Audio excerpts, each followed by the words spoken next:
اعوذ باللہ من الشیطان الرجیم بسم اللہ الرحمن الرحیم۔ اللہ تبارک و تعالیٰ کے نام سے شروع جو بڑا مہربان اور نہایت رحم کرنے والا ہے۔ قرب قیامت کا ایک ایسا خوفناک فتنہ جس کا خوف اور دبدبہ ہر زمانے میں پایا جاتا تھا۔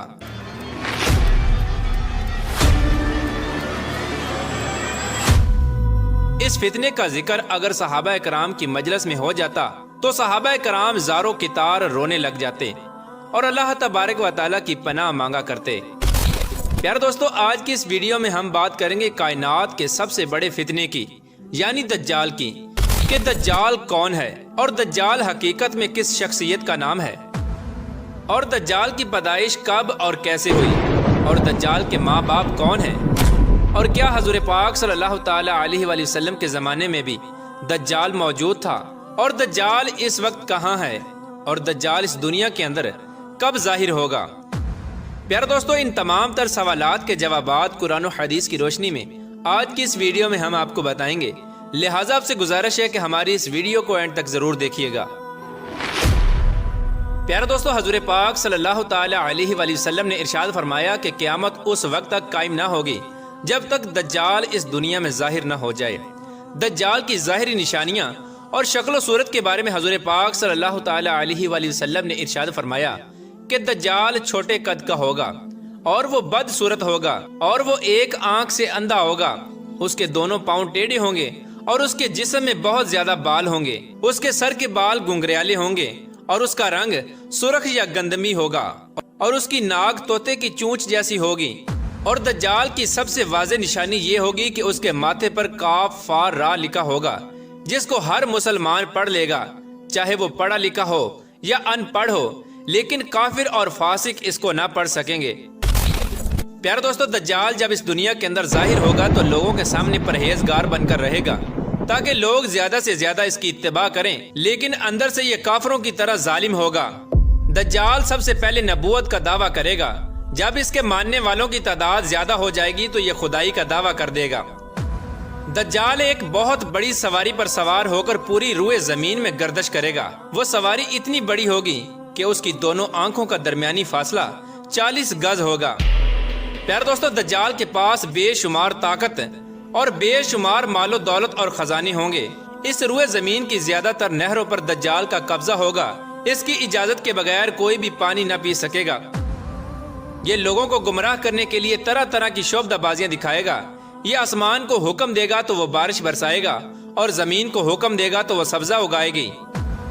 اس وقت دجال اپنے آپ کو خدا کہے گا۔ جو لوگ اس کے پیروکار بن جائیں گے تو دجال ان کو مالا مال کر دے گا، اور وہ عیش و عشرت کی زندگی گزاریں گے، اور جو لوگ دجال کو خدا ماننے سے انکار کر دیں گے تو دجال ان کو قتل کر دے گا۔ پیارے دوستو، دجال بجلی کی رفتار سے بھی زیادہ تیزی کے ساتھ زمین کے اندر گردش کرے گا، اور وہ دنیا کے ہر کونے میں جائے گا۔ اس وقت تمام دنیا کے کافر اور اسرائیلی لوگ دجال کی حمایت کریں گے اور اس کی جماعت کے ساتھ شامل ہو جائیں گے، لیکن جو سچا مسلمان ہوگا وہ اس کو پہچان لے گا اور وہ اس کو خدا ماننے سے انکار کر دے گا۔ دجال پوری روئے زمین کے اندر فتنہ فساد پھیلانے کے بعد مکہ اور مدینہ کی طرف روانہ ہوگا۔ جب یہ مکہ میں داخل ہونے کی کوشش کرے گا تو اس کو مکہ میں داخل ہونے سے روک دیا جائے گا، اور آخر کار مکہ سے ذلیل و خوار ہو کر مدینے کی طرف جائے گا۔ اس وقت مدینہ منورہ کے 7 دروازے ہوں گے، اور ہر دروازے پر اللہ تبارک و تعالیٰ کی طرف سے ایک نگہبان فرشتہ مقرر ہوگا جو اس کو مدینہ میں داخل نہیں ہونے دے گا۔ اس طرح دجال مکہ اور مدینہ کے باہر کھڑا ہو کر ایک خوفناک چیخ مارے گا۔ اس وقت مکہ اور مدینہ کے اندر جو لوگ بھی منافقین ہوں گے وہ یہ آواز سن کر مکہ اور مدینہ سے باہر نکل آئیں گے اور دجال کے گروہ میں شامل ہو جائیں گے۔ پیارے دوستو، دجال 40 دن تک اس دنیا کے اندر رہے گا، اور بالآخر حضرت امام مہدی علیہ السلام اور حضرت عیسیٰ علیہ السلام کے ساتھ اس کا مقابلہ ہوگا۔ اس وقت دجال کا لشکر دنیاوی اسباب کے اعتبار سے مسلمانوں سے مضبوط ہوگا۔ اس وقت مسلمانوں اور دجالی گروہ کے درمیان ایک بہت بڑی جنگ ہوگی۔ اس جنگ کے اندر دجالی ہار جائیں گے اور دجال کے لشکر کو بہت بڑی ہار کا سامنا کرنا پڑے گا۔ اس وقت دجال حضرت عیسیٰ علیہ السلام سے ڈرتے ہوئے فلسطین کی طرف بھاگے گا، اور حضرت عیسیٰ علیہ السلام اس کا پیچھا کرتے ہوئے اس کو مقام لد پر پکڑ لیں گے، اور اللہ تبارک و تعالیٰ کے حکم کے ساتھ دجال کو قتل کر دیں گے۔ پیار دوستو، بات کرتے ہیں کہ دجال کون ہے اور اس کے ماں باپ کون ہیں۔ دجال کی پیدائش کے متعلق مختلف روایات ملتی ہیں، جیسا کہ رسول پاک صلی اللہ تعالی علیہ وآلہ وسلم کے دور کی بات ہے کہ جب مسلمان مکہ سے مدینہ کی طرف ہجرت کر رہے تھے تو انہی دنوں میں مدینہ کے اندر ایک یہودی عورت نے ایک بچے کو جنم دیا جو پیدائشی کانا تھا۔ یہ بچہ پیدائش کے اعتبار سے عجیب الخلقت تھا۔ بچپن میں یہ مدینہ کے اندر بچوں کے ساتھ کھیلا کرتا تھا، لیکن آہستہ آہستہ یہ بچہ مشہور ہونے لگا اور اس نے مدینے کے اندر اپنے اوپر وحی یا القاء آنے کا دعویٰ کر دیا، اور یہ بچہ لوگوں کے ساتھ عجیب و غریب اور پر اسرار باتیں کرنے لگا۔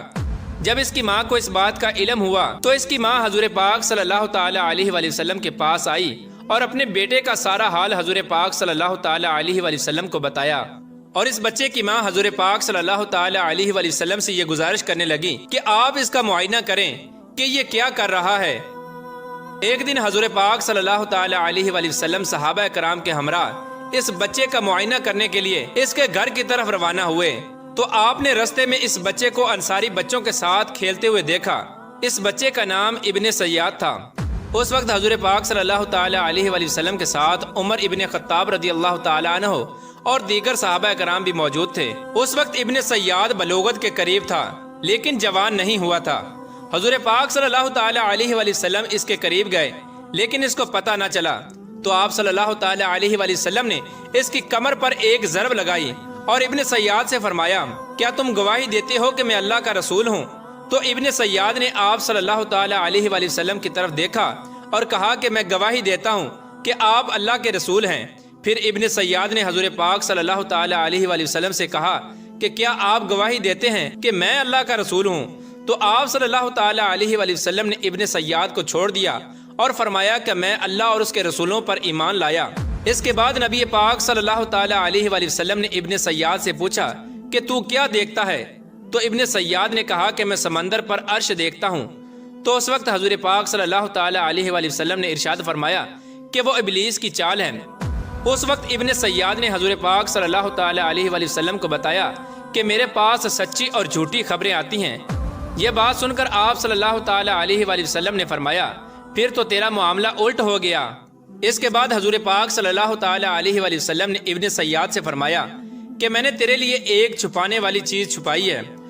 دراصل اس وقت حضور پاک صلی اللہ تعالی علیہ وآلہ وسلم نے اپنے دل کے اندر لفظ دخان سوچا تھا، تو ابن سیاد حضور پاک صلی اللہ تعالی علیہ وآلہ وسلم سے کہنے لگا کہ آپ نے دل کے اندر جو چیز چھپائی ہے وہ الدخ ہے۔ تو اس پر آپ صلی اللہ تعالی علیہ وآلہ وسلم نے ارشاد فرمایا کہ ذلیل ہو جا، تیری قدرت بڑھ نہیں سکتی۔ اس وقت حضرت عمر رضی اللہ تعالی عنہ نے فرمایا کہ اگر آپ مجھے اجازت دیں تو میں اس کی گردن اڑا دوں۔ اس وقت حضور پاک صلی اللہ تعالی علیہ وآلہ وسلم نے ارشاد فرمایا کہ اسے چھوڑ دو، اگر تو یہ سچا ہے تو اسے قتل نہیں کر سکتا، اور اگر یہ جھوٹا ہے تو اسے قتل کرنے میں کوئی بھلائی نہیں۔ پیار دوستو، مدینے کے لوگ ابن سیاد کے بارے میں یہ کہا کرتے تھے کہ بعض شیاطین اس کے پاس آتے تھے جو اس کو عرش الہی کی خبریں دیا کرتے تھے، جبکہ حضور پاک صلی اللہ تعالی علیہ وآلہ وسلم نے ابن سیاد کے معاملے میں سکونت اختیار کی ہے، کیونکہ آپ صلی اللہ تعالی علیہ وآلہ وسلم کی طرف یہ وحی نہیں کی گئی کہ ابن سیاد کی حقیقت کیا ہے، جبکہ بعض لوگ ابن سیاد کو ہی دجال مانتے ہیں، اور کچھ صحابہ کرام کا خیال بھی یہی تھا۔ اور ایک دوسری روایت میں ملتا ہے کہ حضرت عمر رضی اللہ تعالی عنہ حضور پاک صلی اللہ تعالی علیہ وآلہ وسلم کے سامنے ابن سیاد کو دجال کہا کرتے تھے، لیکن آپ صلی اللہ تعالی علیہ وآلہ وسلم نہ ہی اس بات کا اقرار کرتے اور نہ ہی اس بات کا انکار کرتے۔ پیارے دوستو، ابن سیاد کے اندر ایسی بہت ساری نشانیاں موجود تھیں جو کہ دجال کی نشانیاں تھیں۔ یہی وجہ ہے کہ اس دور کے اندر صحابہ کرام بھی ابن سیاد کو دجال کہا کرتے تھے، اور بعض مفسرین کا یہ کہنا ہے کہ ابن سیاد ہی وہ شخص ہے جو قرب قیامت میں دجال بن کر ظاہر ہوگا۔ حضرت ابو سعید خدری رضی اللہ تعالی عنہ بیان کرتے ہیں کہ ابن سیاد مجھ سے کہنے لگا کہ میں دجال کے ماں باپ کو بھی جانتا ہوں اور دجال کو بھی جانتا ہوں۔ تو اس وقت حضرت ابو سعید خدری رضی اللہ تعالی عنہ نے ابن سیاد سے کہا کہ کیا تو اس بات کو پسند کرتا ہے کہ تو ہی دجال ہو؟ تو اس وقت ابن سیاد نے کہا کہ اگر مجھے دجال بنایا گیا تو میں اس بات کو ناپسند نہیں کروں گا کہ میں دجال بنوں، یعنی کہ میں دجال بننا پسند کروں گا۔ پیارے دوستو، بعض مفسرین کا کہنا ہے کہ ابن سیاد دجال نہیں کیونکہ یہ بعد میں ایمان لے آیا تھا، بلکہ دجال حضرت سلیمان علیہ السلام کے دور میں جنات اور انسانوں کے ملاپ سے پیدا ہوا تھا اور اس کے ماں باپ کو قتل کر دیا گیا تھا اور دجال کو ایک جزیرے کے اندر قید کر دیا گیا، اور یہ انسانوں اور جنات کے ملاپ سے پیدا ہونے والا بچہ یعنی دجال آج بھی اسی جزیرے کے اندر قید ہے، اور اس کے ساتھی شیطان اس کو ہر بات کی خبر دیتے ہیں۔ دجال کی پیدائش کے بارے میں حضرت امام زرقانی رحمۃ اللہ تعالی علیہ بیان فرماتے ہیں کہ دجال وہ فتنہ ہے جس کو اللہ تبارک و تعالی نے اس وقت پیدا فرمایا جس وقت حضرت آدم علیہ السلام کو جنت سے نکالا گیا تھا، اور دجال کو بنا ماں باپ کے پیدا کیا گیا، اس کا کوئی ماں باپ نہیں۔ پیار دوستو، حقیقت تو یہ ہے کہ دجال قرب قیامت میں ظاہر ہوگا، اور اس کی جو نشانیاں ہوں گی وہ واضح طور پہ حضور پاک صلی اللہ تعالی علیہ وآلہ وسلم نے اپنی احادیث کے اندر بیان فرمائی۔ لیکن یہ دجال کہاں ہے، اور یہ کہاں سے آیا، اور یہ کیسے پیدا ہوا، اور اس کے ماں باپ حقیقی طور پر کون ہیں، اس کے بارے میں کسی کو کوئی علم نہیں۔ اس کا علم صرف اللہ تبارک و تعالیٰ کے پاس ہے۔ اللہ تبارک و تعالیٰ بہتر جانتا ہے کہ دجال حقیقت میں کون ہے اور یہ کیسے پیدا ہوا۔ اللہ تبارک و تعالیٰ سے دعا ہے کہ اللہ تبارک و تعالیٰ اپنے پیارے حبیب حضرت محمد مصطفیٰ صلی اللہ تعالیٰ علیہ وآلہ وسلم کے صدقے ہمیں دجال کے فتنے سے بچائے اور ایمان کی سلامتی کے ساتھ ہمیں جینا مرنا نصیب فرمائے۔